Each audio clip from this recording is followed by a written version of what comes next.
নমস্কার বন্ধুরা, ডলি রন্ধনশালায় সবাইকে স্বাগত। আজকে তোমাদের সাথে শেয়ার করব পেঁপের একটা দুর্দান্ত স্বাদের নিরামিষ রেসিপি। আমি রান্নার জন্য মাঝারি সাইজের একটা পেঁপে নিয়েছি। পেঁপেটাকে আমি খুব ভালোভাবে পরিষ্কার করে ছাড়িয়ে নিয়েছি। পেঁপের যেহেতু নিজস্ব কোনো স্বাদ নেই, তাই অনেকেই কিন্তু একেবারেই খেতে পছন্দ করে না। তাই আজকে আমি যে পদ্ধতিতে রান্না করব, এই পদ্ধতিতে তোমরা একবার রান্না করে দেখো। পেঁপে যে খায় না সেও কিন্তু খেয়ে ফেলবে। পেঁপের মধ্যে খুব বেশি পরিমাণ দানা না থাকলেও পেঁপের ভিতরটা কিন্তু আমি খুব ভালোভাবে পরিষ্কার করে নেব। একটা চামচের সাহায্যে পেঁপের ভিতরটাকে এইভাবে খুব ভালোভাবে পরিষ্কার করে নিতে হবে। পেঁপের এই অংশগুলো পরিষ্কার করে না নিলে তাহলে কিন্তু পেঁপে রান্না করার পরে একটা তেতো ভাব চলে আসে। তাই পেঁপের ভেতরটাকে খুব ভালোভাবে আগে পরিষ্কার করে নিতে হবে। আর আমি যেভাবে পরিষ্কার করে নিয়েছি এইভাবে ঠিক পরিষ্কার করে নিতে হবে, তাহলে কিন্তু রান্নার পরে আর তিতকুটে ভাব থাকার ভয় থাকবে না। এবার আমি রান্নার জন্য পেঁপেটাকে কেটে রেডি করে নেব। নিরামিষ দিনে হোক বা এমনি দিনে পেঁপে যদি এভাবে নিরামিষভাবে রান্না করো তাহলে কিন্তু গরম গরম রুটি বা পরোটার সাথে খেতে খুবই ভালো লাগে। আর এই রান্নার জন্য আমি পেঁপেগুলোকে একটু বড় বড় করে ডুমো করে কেটে নেব। তবে খুব বেশি বড়ও করব না, আবার খুব বেশি ছোটও করব না। যেগুলো বড় বড় বেশি টুকরো সেগুলোকে শুধু মাঝখান থেকে এভাবে দুভাগ করে নেব।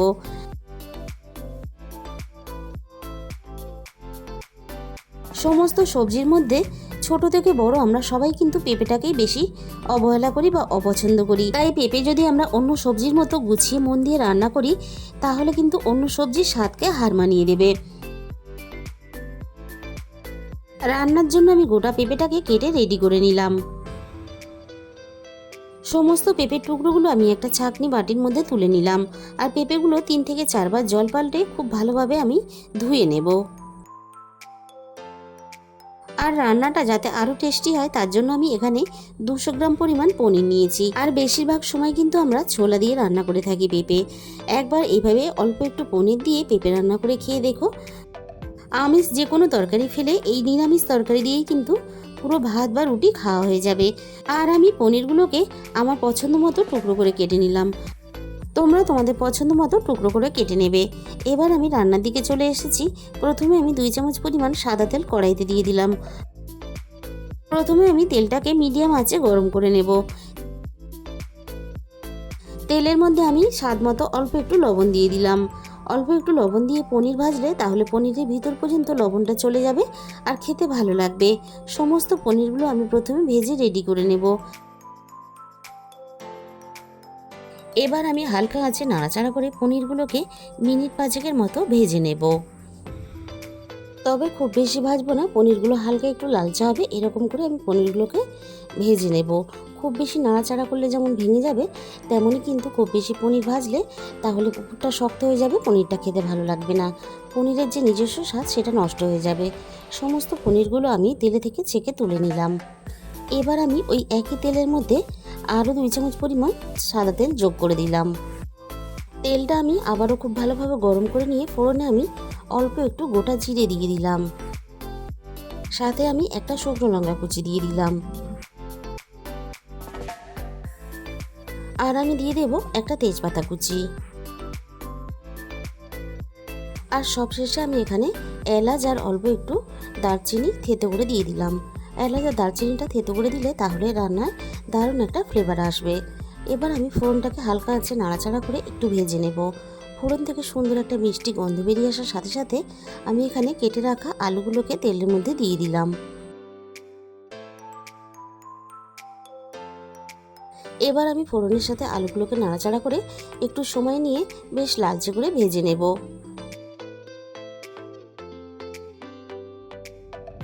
আলুগুলো আমি এভাবে নাড়াচাড়া করতে করতে প্রায় 80% মতো ভেজে নিয়েছি। এর থেকে আমি আর বেশি ভাজবো না, বাকিটা পেঁপের সাথে নাড়াচাড়া করতে করতে আরও একটু ভাজা হয়ে যাবে। এবার আমি সমস্ত কেটে রাখা পেঁপেগুলো আলুর সাথে দিয়ে দেব। কেটে রাখা পেঁপেগুলো দিয়ে আমি এবারে রান্নায় স্বাদ মতো লবণটা দিয়ে দিলাম। আবারও আমি আলু আর পেঁপে একসাথে নাড়াচাড়া করে ভেজে নেব। পেঁপে এইভাবে একটু নাড়াচাড়া করে ভেজে নিলে তাহলে পেঁপের কাঁচা গন্ধটা চলে যাবে আর পেঁপে কিন্তু খুব তাড়াতাড়ি সিদ্ধ হয়ে যাবে। আলু আর পেঁপে একসাথে আমি মিনিট 5 মতো নাড়াচাড়া করে ভেজে নেব। পেঁপেগুলো এদিকে ভাজা হতে থাক, আমি এবার একটা মশলা বানিয়ে নেব। আর মশলা বানানোর জন্য আমি একটা ছোট মিক্সির জার নিয়ে নিয়েছি। এবার আমি মিক্সির জারের মধ্যে দিয়ে দেব অল্প একটু ভাজা চীনাবাদাম, আর সাথে আমি 1 চামচ পরিমাণ পোস্ত দিয়ে দিলাম। আর পেঁপের তরকারিতে ঝাল লঙ্কার গুঁড়ো দিলে ভালো লাগবে না, তাই আমি এখানে ঝালের জন্য 2টো কাঁচা লঙ্কা দিয়ে দিলাম। রান্নাতে আমি কাঁচা লঙ্কার ঝালটা ব্যবহার করব। প্রথমে আমি সমস্ত শুকনো উপকরণ একবার ঘুরিয়ে নিয়ে সামান্য পরিমাণ জল দিয়ে আমি সব কিছু খুব ভালোভাবে একটা ফাইন পেস্ট বানিয়ে রেডি করে নিলাম। আগে থেকে আমি অল্প একটু আদা আর একটা মাঝারি সাইজের টমেটো পেস্ট করে রেখেছিলাম, আমি সেটাকে রান্নার মধ্যে দিয়ে দিলাম। 3 থেকে 4 মিনিটের মতন আদা আর টমেটোটা সবজির সাথে নাড়াচাড়া করে কষিয়ে নেব, তাহলে আদা আর টমেটোর কাঁচা গন্ধটা চলে যাবে। আদা আর টমেটোটাকে নাড়াচাড়া করে কষিয়ে নিয়ে এবার আমি বাদাম আর পোস্ত কাঁচা লঙ্কার যে পেস্টটা আমি রেডি করেছিলাম সেটা আমি রান্নার মধ্যে দিয়ে দিলাম। আর সাথে আমি অল্প একটু মিক্সির বাটি ধোয়া জল দিয়ে দিলাম। আর অল্প একটু বাদাম পোস্ত বাটা দিলে তাহলে কিন্তু রান্নার স্বাদ সম্পূর্ণ বদলে যাবে। আর পেঁপে যদি এইভাবে একটু চটপটা করে রান্না করা যায় তাহলে কিন্তু সবাই খেতে ভালোবাসবে। রাতে রুটি বা পরোটার সাথে এভাবে নিরামিষ পেঁপে আলুর তরকারি কিন্তু খুবই ভালো লাগে। তাছাড়া যে কোনো নিরামিষ দিনে দুপুরে গরম গরম ভাতের সাথে এইভাবে নিরামিষ পেঁপে আলুর তরকারি কিন্তু তোমরা বানিয়ে নিতে পারো। সব কিছুর সাথে আমি মিনিট 5 মতো বাদাম পোস্তটাকে একটু কষিয়ে নিলাম। এবার আমি একে একে গুঁড়ো মশলাগুলো দিয়ে দেব।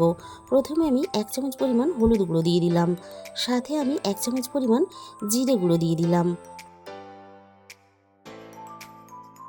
আবারও আমি সব কিছু একসাথে খুব ভালোভাবে নাড়াচাড়া করে কষিয়ে নেব, যতক্ষণ না সুন্দরভাবে মশলা থেকে তেলটা ছেড়ে বেরিয়ে আসে।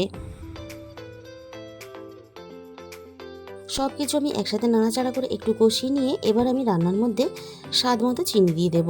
অল্প একটু চিনি যদি ব্যবহার করা না হয় তাহলে কিন্তু পেঁপের তরকারি খেতে ভালো লাগবে না। অবশ্যই পেঁপের তরকারিতে অল্প একটু চিনি ব্যবহার করবে স্বাদ মতো। রান্না থেকে সুন্দরভাবে তেল ছাড়তে শুরু করে দিয়েছে, এর থেকে আমি আর বেশি কষাবো না। এবার আমি পেঁপে আর আলু খুব ভালোভাবে সিদ্ধ হওয়ার জন্য পরিমাণ মতো জল দিয়ে দেব। এবার আমি জলের সাথে সব কিছু নাড়াচাড়া করে পেঁপে আলু সমস্ত মশলা খুব ভালোভাবে মিশিয়ে দেব। আর আমি এই রান্নাটা যেহেতু ভাতের সাথে খাওয়ার জন্য বানাচ্ছি তাই কিন্তু আমি একটু ঝোল ঝোল রেখে রান্নাটা করব। তোমরা যখন রান্না করবে যতটা ঝোলের প্রয়োজন সেই হিসাব করে কিন্তু জলটা ব্যবহার করবে। আলু আর পেঁপেটা খুব ভালোভাবে সিদ্ধ হওয়ার জন্য মিনিট 20 মতো আমি ঢাকা দিয়ে দিয়েছিলাম। মিনিট 20 পরে আমি কড়াই থেকে ঢাকাটাকে সরিয়ে নিলাম। আবারও আমি রান্নাটাকে একটু নাড়াচাড়া করে নেব। এবার আমি দেখে নেব আলু আর পেঁপে খুব ভালোভাবে সিদ্ধ হয়েছে কিনা। পেঁপে খুব ভালোভাবে সিদ্ধ হয়ে গেছে। এবার আমি দেখে নেব আলু খুব ভালোভাবে সিদ্ধ হয়েছে কিনা। আলুও খুব ভালোভাবে সিদ্ধ হয়ে গেছে। এবার আমি ভেজে রাখা সমস্ত পনিরগুলোকে দিয়ে দেব। আমি এই রান্নাতে অল্প একটু পনির ব্যবহার করলাম। তোমরা যদি পনিরটা ব্যবহার করতে না চাও তাহলে পনিরটাকে স্কিপ করে যেও।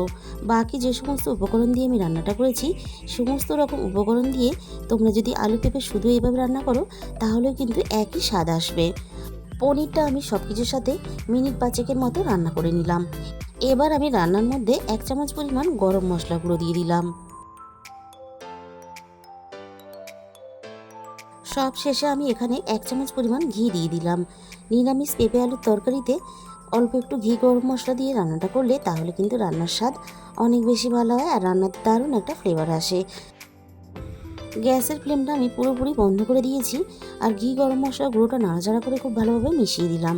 ঘি গরম মশলা গুঁড়োটা যাতে রান্নার সাথে খুব সুন্দর করে মিশে যায় তার জন্য আমি এখানে স্ট্যান্ডিং টাইমে 5 মিনিটের জন্য ঢাকা দিয়ে দিলাম।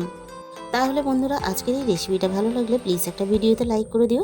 আর চ্যানেলের যে সমস্ত নতুন বন্ধুরা এখনও পর্যন্ত আমার চ্যানেলটাকে সাবস্ক্রাইব করোনি এরকম নতুন নতুন অনেক রেসিপি পেতে অবশ্যই আমার চ্যানেলটাকে সাবস্ক্রাইব করে নিও আর পাশে থাকা বেল আইকনটা অল করে দিও। তাহলে আমি যখনই কোনো নতুন রেসিপি আপলোড করব সবার আগে তোমার কাছে পৌঁছে যাবে। আর তোমাদের মূল্যবান সময় দিয়ে আমার এই রেসিপিটা শেষ পর্যন্ত দেখার জন্য তোমাদের সবাইকে অসংখ্য ধন্যবাদ। আজকে তাহলে এই পর্যন্ত, দেখা হবে অন্য কোনো নতুন রেসিপির সাথে। সবাই সুস্থ থেকো, ভালো থেকো, সাবধানে থেকো।